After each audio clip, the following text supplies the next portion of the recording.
Student, मैं रीना चंद्रा हूँ। आज मैं आपको लर्निंग की जो एसोसिएटिव थ्योरीज थी उसके आगे हम आपको तीसरी थ्योरी बताते हैं जिसका नाम है पुनर्बलन का सिद्धांत, रीइंफोर्समेंट थ्योरी।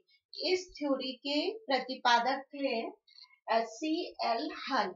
तो ये अब इस थ्योरी को समझने के लिए हमको ये आवश्यक है कि जब हमारे लिए कोई आवश्यकता विकसित होगी या हमें किसी वस्तु की आवश्यकता पड़ेगी तभी हमारे अंदर रीइंफोर्समेंट या पुनर्बलन आएगा, और जब पुनर्बलन आएगा तो हम उस आवश्यकता की पूर्ति करेंगे, और जब मेरी आवश्यकता की पूर्ति हो जाएगी तब हमें सेटिस्फेक्शन मिलता है।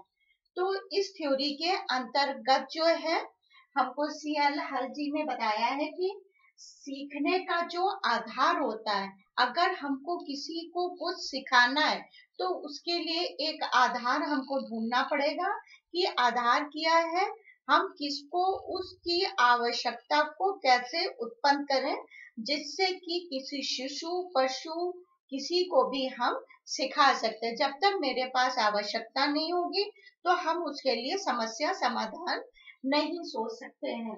तो सीखने का आधार है आवश्यकता की पूर्ति करना। अब इन्होंने इस डायग्राम के द्वारा हम आपको ये बताते हैं आवश्यकता की कमी। जब हमारे अंदर किसी चीज को सीखना है और जिस चीज को सीखना है या जिस वस्तु को सीखना है उसकी हमारे अंदर कमी होती है, तभी हम जो है उस चीज के लिए मोटिवेट होते हैं, उसकी आवश्यकता को महसूस करते हैं। तो फर्स्ट है आवश्यकता की कमी, रिडक्शन ऑफ नीड। नेक्स्ट उसके बाद होता आवश्यकता, मेरी आवश्यकता क्या है। उसके बाद आता आवश्यकता पूर्ण करना, टू फुलफिलमेंट ऑफ नीड, कि हम आवश्यकता को किस तरह पूरा कर सकते हैं। और कार्य पूर्ण हो जाने पर कंप्लीटेड जब टास्क होता है तो सेटिस्फेक्शन मिलता है। अब इनको इस प्रयोग को सारे प्रयोग बंदर या बिल्लियों में हुए और इन्होंने भी इस चीज को एक भूखी पशु या बिल्ली थी उसके ऊपर करके देखा, तो उन्होंने बताया कि क्या कहते हैं, जब भूखा पशु होता है तो उसकी आवश्यकता क्या है, भूख को मिटाना। अब भूख को वो किस तरह मिटाएगी, तो जो पहले एक प्रयोग मैंने आपको बिल्ली का बताया था उसके ऊपर यह था कि भूखा जो पशु होता है उसकी भूख की संतुष्टि के लिए वो क्रियाशील होता है, काम करने के लिए या उसको प्राप्त करने के लिए रिइंफोर्समेंट की जरूरत होती है, उसको मोटिवेशन की जरूरत होती। तो इस भूखी बिल्ली को एक पिंजड़े के अंदर बंद कर दिया गया था और पिंजड़े में ऊपर एक बटन अंदर लगा हुआ था और बाहर जो है पिंजड़े के वो एक मांस का टुकड़ा लगा हुआ था।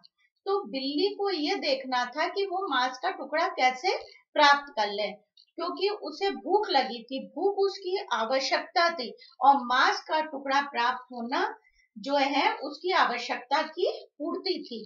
तो C.L. हल ने आवश्यकता को सीखने का आधार बताया। तो बिल्ली जो थी वो मांस का टुकड़ा प्राप्त करने के लिए क्रियाशील होती है और क्रियाशील जो है उसको उस अपनी आवश्यकता को पूरा करने के लिए मजबूत बनाता है और वो उसको इन्फोर्स करता है। और अनेकों प्रयासों के बाद पिंजड़े में, इसके पहले जो मैंने थ्योरी बताई थी उसमें था कि बिल्ली ने अनेकों प्रयास किए, उछल कूद किया तो अचानक उसका लीवर में बटन पड़ गया, हाथ पड़ा या पैर पड़ा तो लीवर का बॉक्स का दरवाजा खुल जाता है और मांस का टुकड़ा प्राप्त कर लेते, किंतु उसको ये नहीं पता था कि लीवर के बटन में पैर मारने से या हाथ मारने से दरवाजा खुल जाएगा।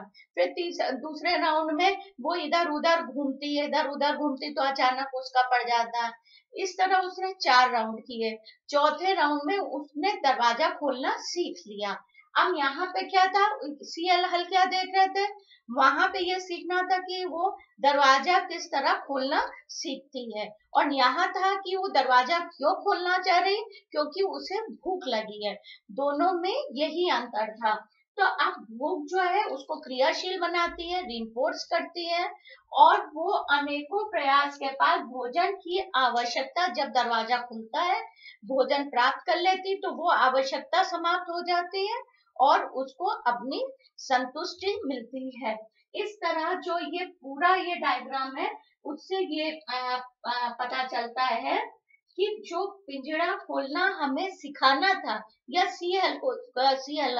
हल को सिखाना था, तो वो इस द्वारा सीखे कि उन्होंने आवश्यकता बनाई। भूखा जो मनुष्य पशु था उसको आवश्यकता बनाई। आवश्यकता की पूर्ति सीखने का आधार होती है।